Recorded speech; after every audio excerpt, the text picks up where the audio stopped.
Good morning, ma'am. Good morning. Yes, good morning, everyone.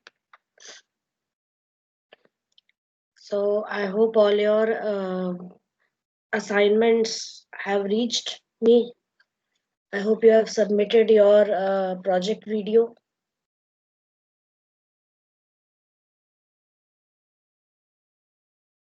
All of you. Yes. Okay, wake up, wake up, wake up. I'm giving you some time to wake up from your sleep. So, Ashwarya Srivastav, I hope, okay, you had sent me. I got your. It was good. Presentation was good. Okay, Anshika Chaube, what about your project?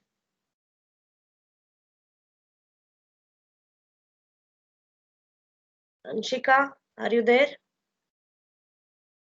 Yes, ma'am. What about your project? Ma'am, actually, I'm currently unavailable with the computer, so I couldn't manage to make it. Okay, who is along with you? Yachna Yeah. and you. Yachna and you both are doing together, right? Yes, ma'am. Yes, Yachna.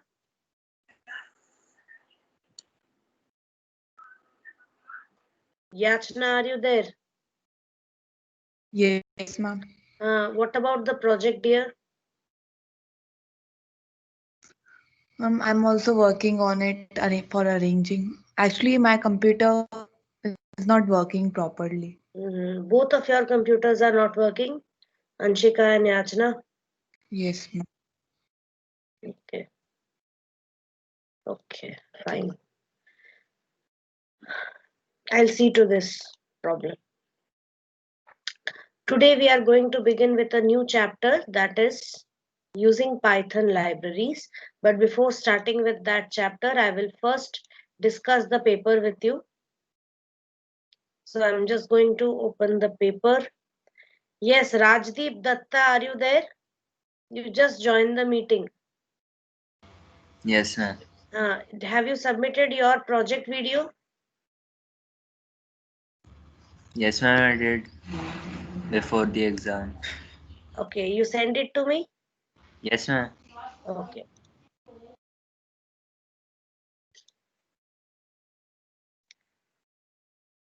Just a second. I'm just going to open the question paper. First, we need to understand where we went wrong. And then we will start with our new chapter, that is Introduction to Python Modules.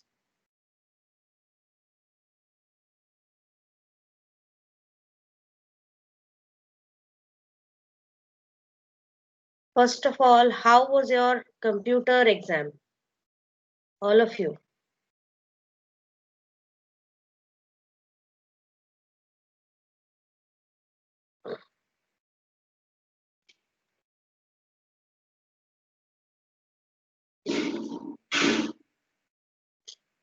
One second.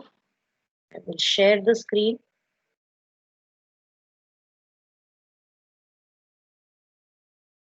I hope you all can see the screen.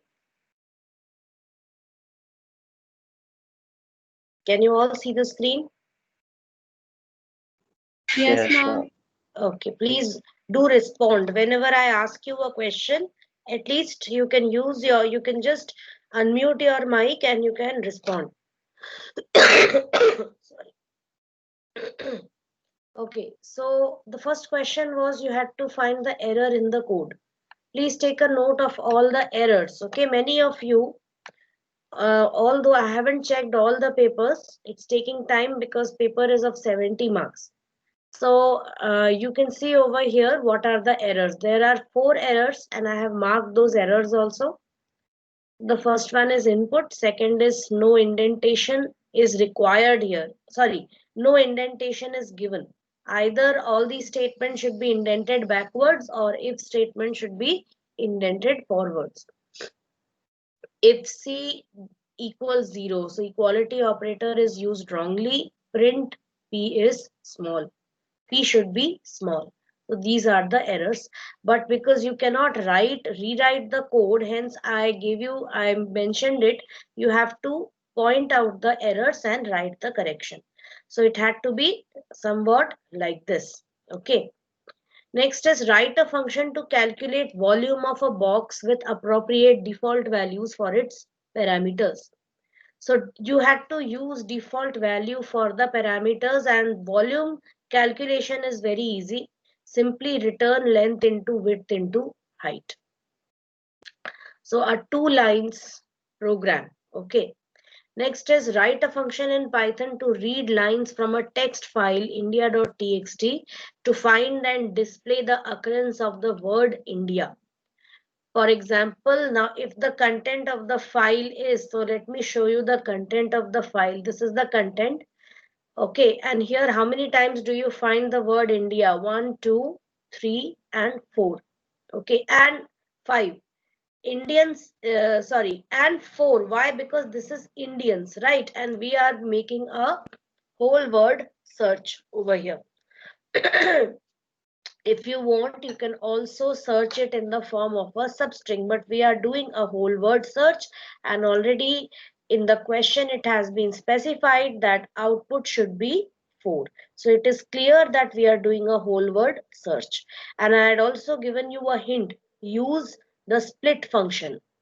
The split function will, there is a drawback here, that is split function will split the string only on the basis of one character, and that character is specified here, that is space.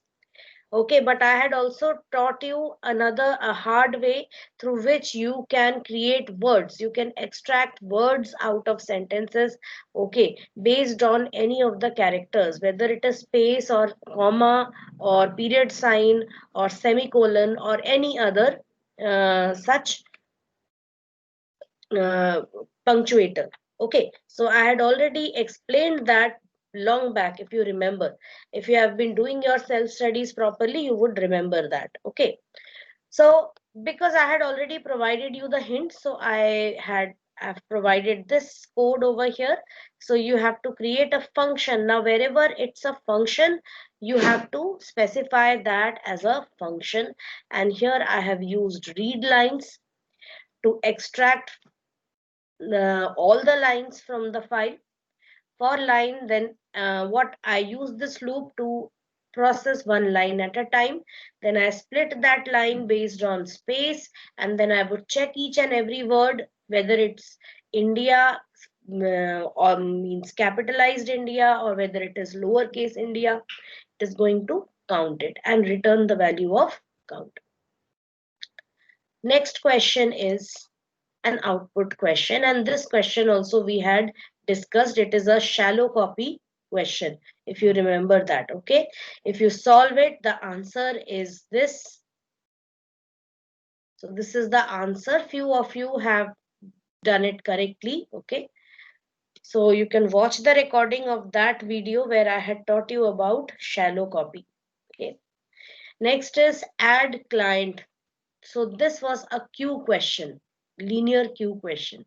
Add client and delete client methods. Now here what I have done is, you can take a look. This is a part of a bigger program. So in that program, in the global area, I had already declared rear and front. Okay. And I had also declared client queue. So this, either you can pass the variables to the function, or you can also use the global values. Now here, because list is what it is, it's a mutable data type, so you can use it directly inside this function. But rear and front, they are none values, and they would be taking up integer values later on. So rear and front are what? Immutable values. Hence, for immutable values, I have to specify them as being using global rear or global front. Otherwise, it will create a localized variable rear and front, and the values won't be reflected in main. Okay, so global rear, global front, and rest everything you already know how queues work. We had already discussed in great detail. Similarly, delete clients is also there. You will first check for empty clients condition. or you will also check for whether there is only one element in the queue, and if one element is there, this is the course of action you will take. Otherwise, you are going to proceed as usual and add one to front. Okay, next is Ma'am, write can SQL. Yes, yes, ma'am, can program without front and rear one?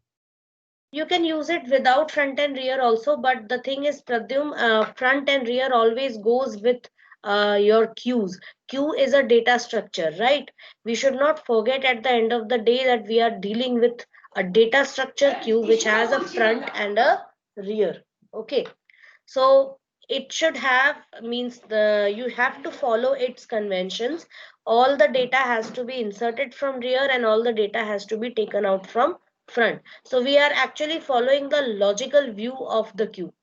Okay, front will tell you what is the status of the queue, and means what is, which is the first element at the front end of the queue, and rear will tell you which is the last element. Okay, so you can create in Python, you can create the program, you can create this function without front and rear, but that's not a good programming practice, because it will then defy, it won't be a queue then. Okay, it would just be a simple linear list in Python, right? So because you are dealing with a queue data structure, queue is a data structure which is applied on all the programming languages through their own data. Most programming languages, most traditional programming languages use arrays, and in arrays, rear and front values are very important. Okay, so this is just a tradition which we are following now, because Python is better than these languages. Hence, we don't have any use in our queue will even work without front and rear, but you should not do that. Okay. Okay, next is write SQL queries for 1 to 4, and I think this one was easy for you all, right? There was nothing too difficult in this. It was a 4-mark question where you had to write all the 4 queries together. So display details of all deposit transactions, so you can see where type equals deposit. Display the ANO and amount of all deposits and withdrawals done in the month of October. So there are a couple of options here. You can take DOT between 1st October and 31st October, or you can write DOT greater than equal to 1st October and DOT less than equal to 31st October, or month, just extract month from DOT using the month function, and you should equate it with 10. Okay, next is display all a name, amount, DOT of those people from both tables who have done transactions less than or equal to 3000. So now this is again a joining operation on both the tables. Okay, so you can use the join keyword also. I had explained join long back in the month of April, so you can use those also, or you can use the simple natural join which we have been doing. So select a name, amount, DOT from both the tables where you already know how to join it, and you have to give the condition. Next is display the number of, now here you have to understand, display the number of transactions. Number of transactions means we are going to count something, okay, done by each person along with their ANO. Now if I just go back to this, which table will I be doing it in? ANO is there, and number of transactions. So I'll be looking into the table transact. The question was not direct. Okay, I have modified the question so that you figure out what to do, right? Done by each person, that means I have to, one person can do more than one transactions. So I will be grouping the tuples based on what? The person. And how do I identify the person in transact table? Only through ANO field. Okay, and the minimum amount of transactions. So I'll have to use the min uh, aggregate function on amount table, sorry, on amount field. Okay, who have done more than one transaction. So just check it out. Select ANO, count, min, amount. From transact, group by ANO, having count greater than 1. Okay, so here you have to analyze. It is not always necessary that you will always get everything directly mentioned in the question. You have to figure that out yourself. Next is write a function in Python to fetch only those records from pet table of menagerie database where type of pet is cat, and hint is given, table structure is given to you. Okay, pet ID, pet name, type, DOB, and died on, date of birth and died on. Okay, so import is important because you are importing. You need, without this package, it will, this module, your program is not going to function. So this you have to write. Define fetch cat now because it is a big program. Okay, so I'll just reduce the size a little bit so that everything is now this is, I think this should be okay for you all. So first is establish a connection, check if this is optional. If you want, you can even skip these two statements. That's not a problem. Create a cursor, use the select query. Now select query is very easy. You can use traditional method or the new method in this. Okay, so select asterisk, that is you have to display all the details of the pet where type is equal to. Now what type? Cat. There are a few options here. Either you can write where type equals cat directly like this. That is, if I write it here, where type equals cat. Either you can do it this way, okay, or you can do it where type equals %s. Now, along with this, you can send cat, or instead of this, you can also create a tuple. So it could be pet type. Suppose I'm taking a tuple named pet type and I'm just giving it a value cat. So this is a tuple, okay, followed by one single comma after this. And I can write after this cursor dot execute SQL. This is your SQL, comma, pet type. And here also, instead of pet type, you can simply write this cat. Understood? So this also you can do, but instead of doing that, you can use the new method because that is a lot simpler. You don't have to worry about tuple. You don't have to worry about format string and all that. Okay. So where type is equal to format.cat, and this curly braces, it should be enclosed within single quotes. Why? Because we are passing a string or text type argument, right? So cursor dot execute, then records fetch all, and you already know how to extract it from records, and con dot close, that is close the connection. Next is, yes, so trains. So I'm just going to, just a second. Yes. Now next comes these.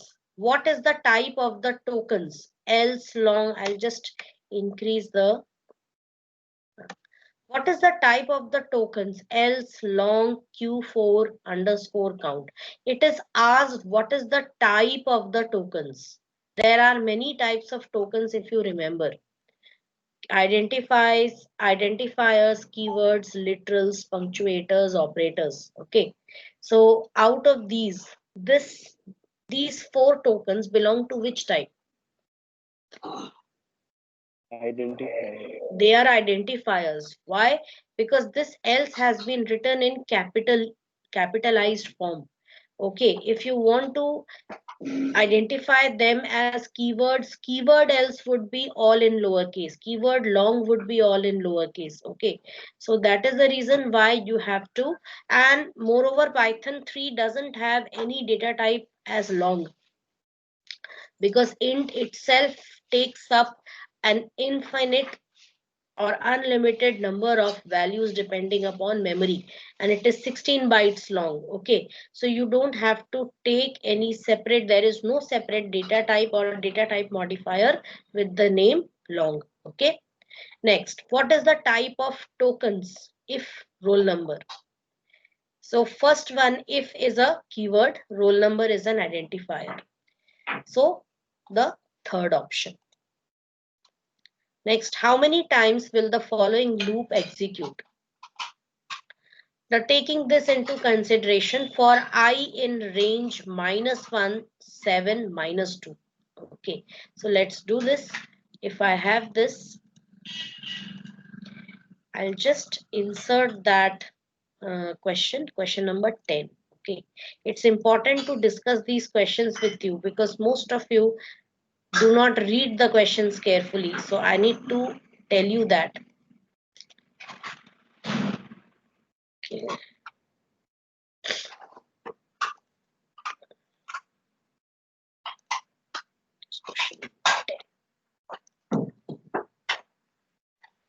So this is the question.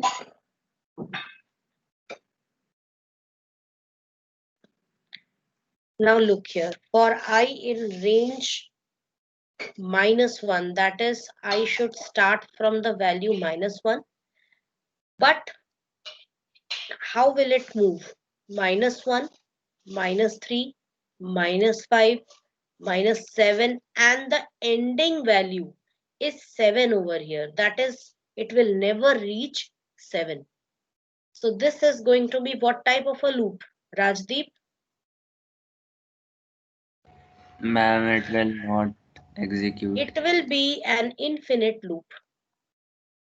Okay, it will be an infinite loop. So you already options were given here. So it is infinite times. Which of the following functions is a built-in function in Python?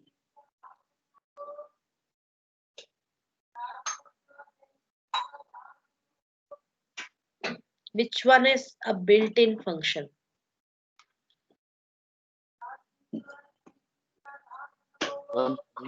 Print is a built-in function. SQRT is a standard library function which you have to use along with math, or you have to write this statement to use it in a standalone form. From math import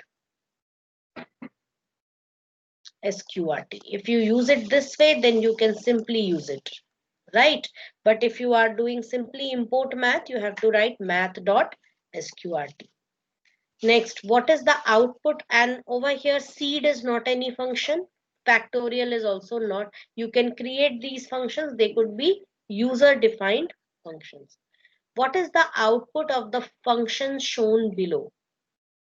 Import math. Now within this you have math dot, first of all inner bracket, math.sqrt, that is 5. Then abs, absolute value of this value will be printed, which will be simply, now abs math.sqrt. Okay, just a second. It is 5.0. If you just run it, you will get this value. Next, look into the code given below and spot the data type of L. It is very easy. You don't need to solve anything. What will be the data type of L? Whenever you use split function, it always splits a string based on a character and returns a list. Okay, so L will be a list. What would be the output of the following code if NTPL is equals to this? So we will solve this. Okay. NTPL is hello Nita how's life. So hello is 0, it is 1, 2, 3. Okay. ABCD equals NTPL. That is ABCD is a collection of 4 values in a tuple. So a tuple will be created containing all these 4 values. Right. And okay, one second. and A will contain hello, B will contain Nita, C will contain house, and D will contain life. Now NTPL equals ABCD. That is, again I am creating a tuple out of this. Now print NTPL. Now these statements are not useful over here, but they are just given to confuse you. Now NTPL 00. So what is 00? When I say NTPL 0, it means it refers to the first string, that is hello. Okay.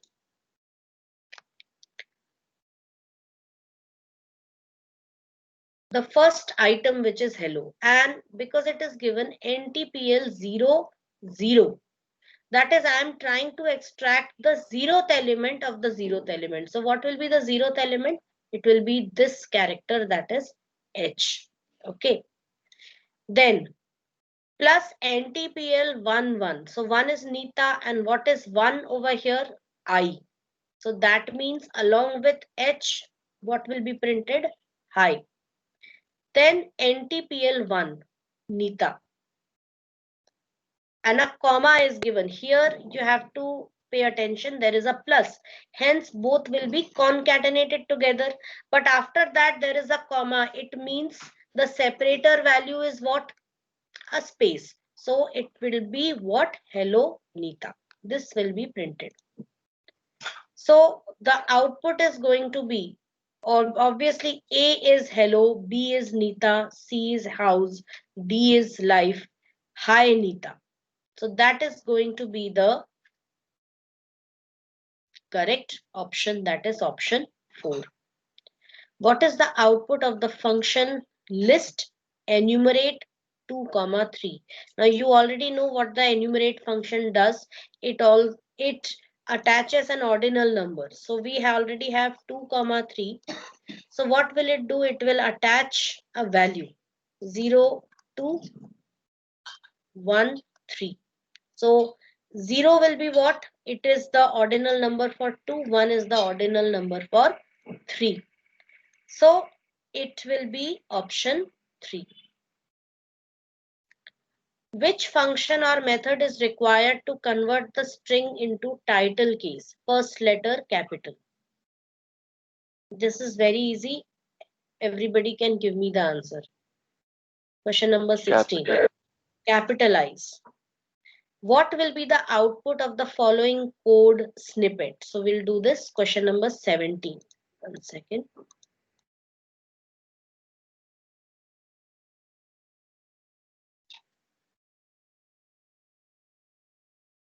We have this question number 17 over here. Now, my dict is a dictionary which is empty right now. Okay.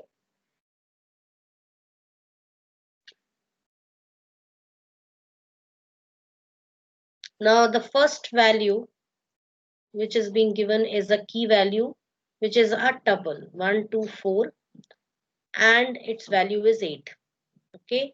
Next time it executes 4, 2, 1, and its value is 10. Next time it executes 1, 2, and its value is 12. Got it? Then sum is equal to 0.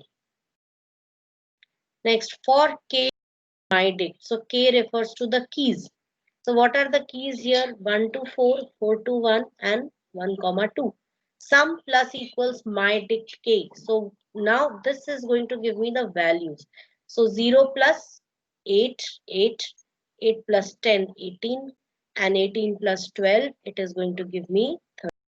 Okay. Print sum, what will be printed?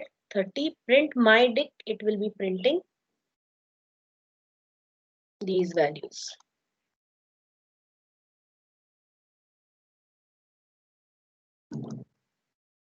Right? So this is your output. So let's check it.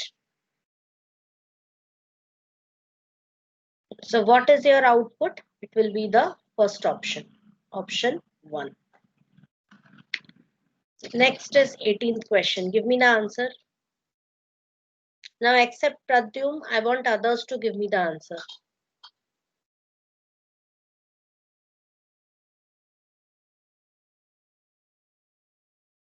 Aishwarya. Aishwarya, are you there?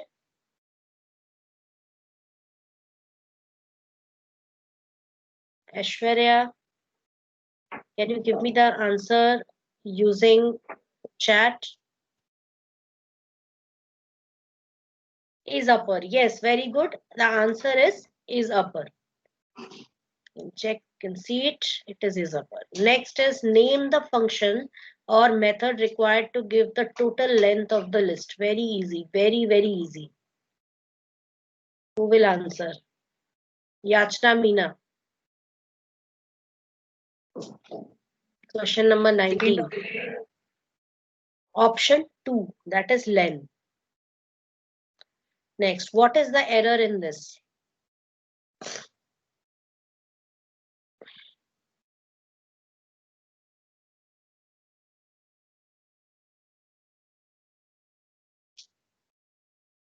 Very easy question.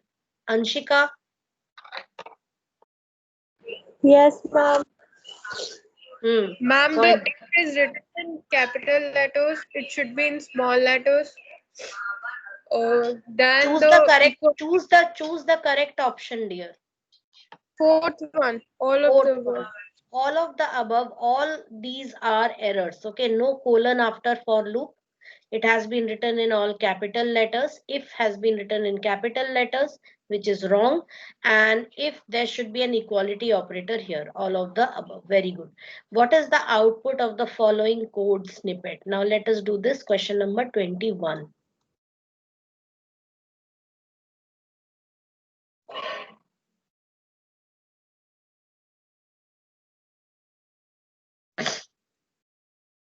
So we have numbers,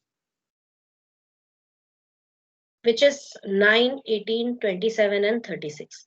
For num in numbers, so when we have 9, the first one, for n in range 1 to num %8. So if I just divide this by 8, %8 means modulus 8, that means 1. Okay, so for n in range, first num is what? Num. Now n in range 1 to 1. So the first iteration will not work because we already know that whatever is the ending value, it is never touched. So 1 is the starting value, 1 is the ending value. Hence, this loop will not execute even once. So this statement also will not be executed. Okay. Now print new line. A simple blank line will be inserted. Okay, so that blank line is invisible, so you don't need to worry about that. Next, again go back. Next number is 18. Divide 18 by 8. So we have 2. Okay, so now it means that we will be having the ending value as 2. So it means only one value will be taken in the for loop because this ending value is what? It is 2.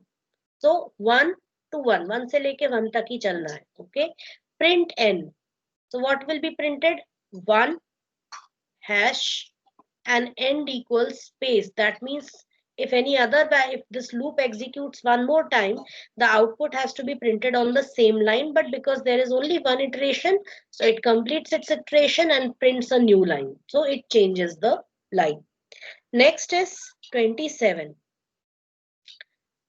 So 8 3s are 24. We get 3 over here. So it will take two values now, 1 and 2.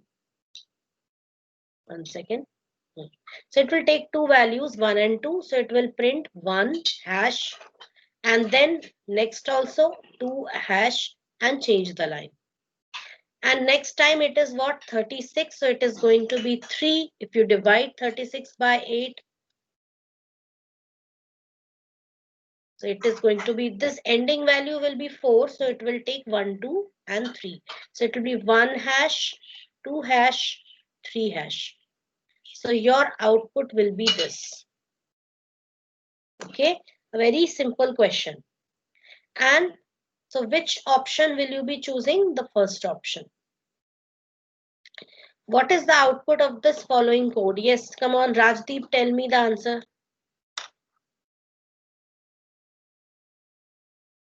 Ma'am, B.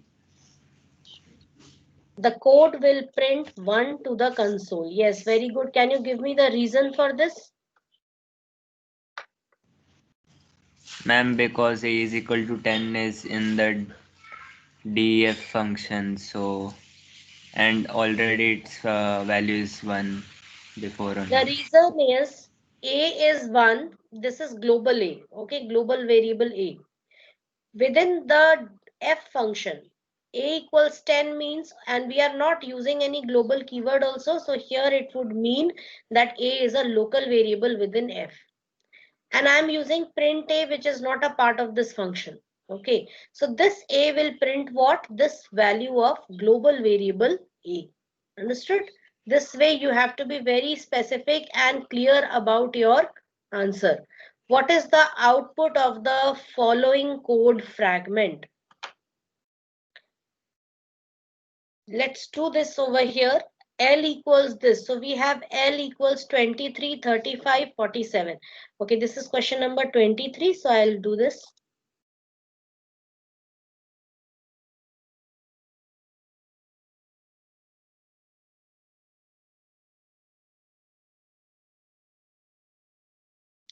This is question number 23, right? So we will start from L, from this side. So L is what? It is 23, 35 and 47. M1, M2, M3, M4, 4 values equals increment L. So first of all, increment L, this function will be called. What is passed to this? L. N dot, it is passed, L is passed, but it will be accepted within which label? N. That is, there is only one list object which is being pointed by two labels. One is L and one is N. N within increment and L within the global area. N dot append 49. Now take a look. If only append 49 was given like this, then it would have been this. Got it? But note the difference over here. 49 is written within square brackets. That means it is a separate list object. So 49 will be accepted like this. It will be appended like this. Now return N0. This is N0, this is N1, this is 2, this is 3. So M1 will be what? This is M1. This is M2. This is M3. And this is M4. Now print L. If I print L, L will be printed as 23, 35, 47 and 49 within square brackets. Then print the values of these 4 values. So 23, 35, 47 and 49. And print L3 equals M4 or not. So the result will be in true or false. Why? Because there is a relational operator here. So L3 is what? 49. Is it equal to M4? M4 is also what? 49. Answer is true. So what will be printed? This is the output. If you check the output over here, it will be which value? It will be the first value itself. Next, what will be the output of the following code? Okay, the code was not given over here, so I'll just show it to you. Question number 24. Right.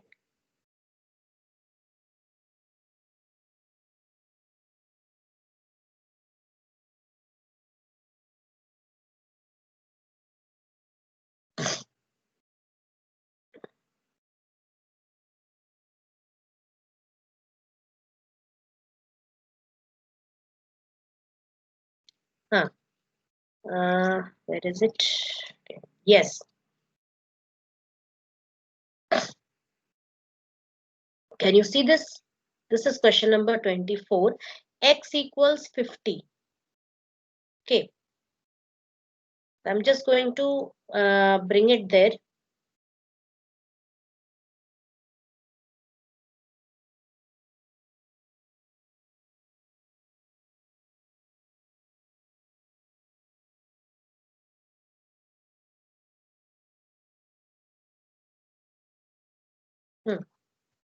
X is 50. So this X is what? It is a global variable X, right? Next is, this is the function. So function, I will keep it separately. Next is function call. So this function is being called now. What is passed? X, that is 50 is passed to this function.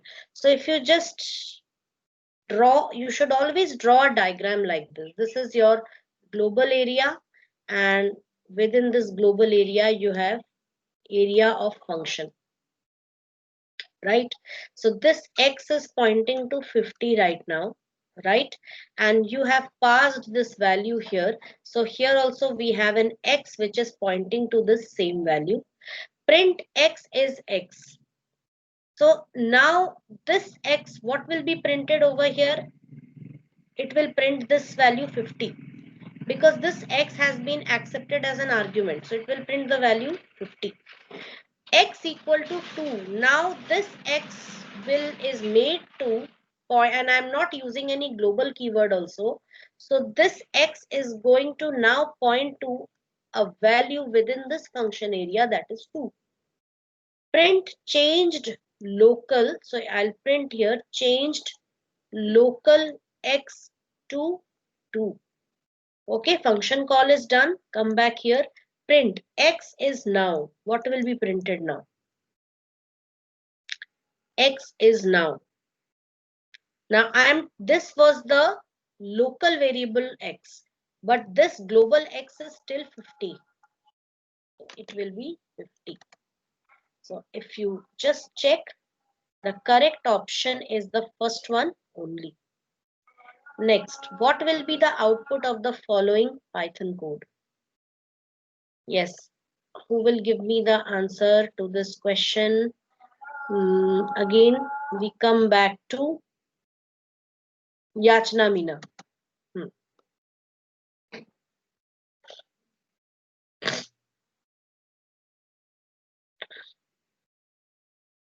Say hello. Say is this function, okay, which accepts two arguments. One is a compulsory argument, one is an optional argument. So here also I'll explain question number 25.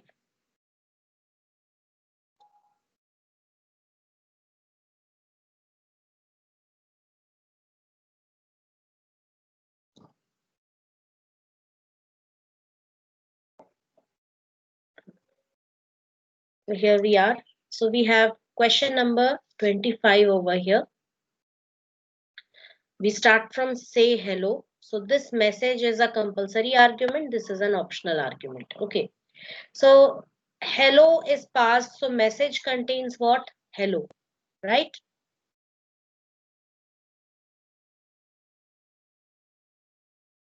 And times, you are not passing value of time. So times will be 1. Message into times. That is, this will be string repetition function. So what will be printed? Hello, hello. Sorry, not hello, hello. It will be single hello, 1, right? Next is say world 5 times. So times will be 5 now, and it is what? World. So what will be printed? World, world, and this so and so. World 5 times will be printed. So the answer is going to be the first option, which you can see over here. Next is consider a function with following header: def info object spacing 10 collapse 1. Here are some function calls given below. Which of these function calls is correct? Yes, Yachna, give me the answer to this question.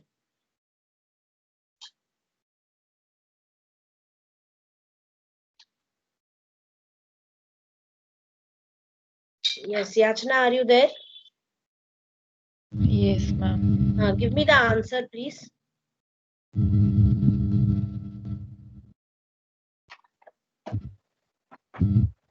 Second one.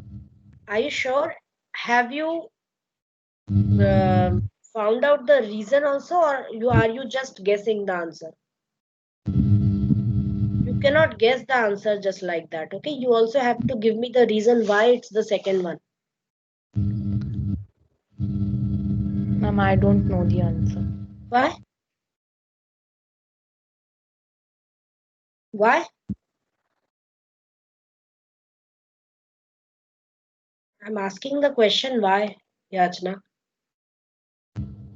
What do you mean by I don't know the answer? You didn't even try to solve it and you blatantly just replied, I don't know the answer. What are you going to answer the same way to the external examiner also? No, ma'am. Was it not taught? Was 1 month not spent in revision with you people? So many hot questions we discussed. So many hot questions. Whose fault is it?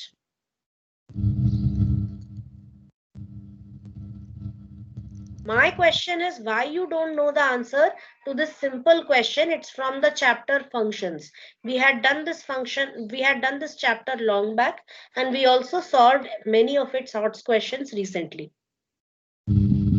Okay. So this is absolutely a bullshit answer which you gave me, that I don't know the answer. Why? Are you, the half the year has passed, it has gone by. Are you still going to take the subject lightly? Come on, try. I'm not going to leave the meeting until and unless you give me a proper answer. It is a function, okay? The name of the function is info. You have 3 arguments over here, and there are some function calls. Go on evaluating one option at a time and tell me why this option is wrong, why this option is correct. Come, start. Let's start. I'll help you with this. First one is info obj1. Okay. So info obj1 is what? It's an object. Okay. Can it be a correct option?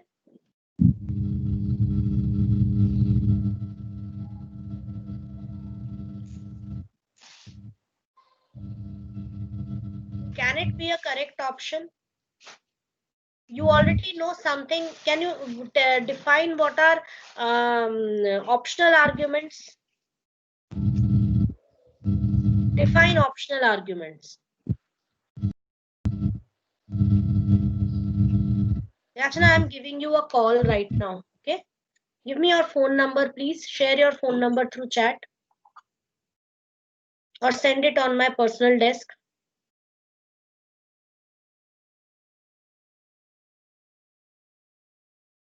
Okay, I'm going to give you a call just right now. So I'm stopping the recording.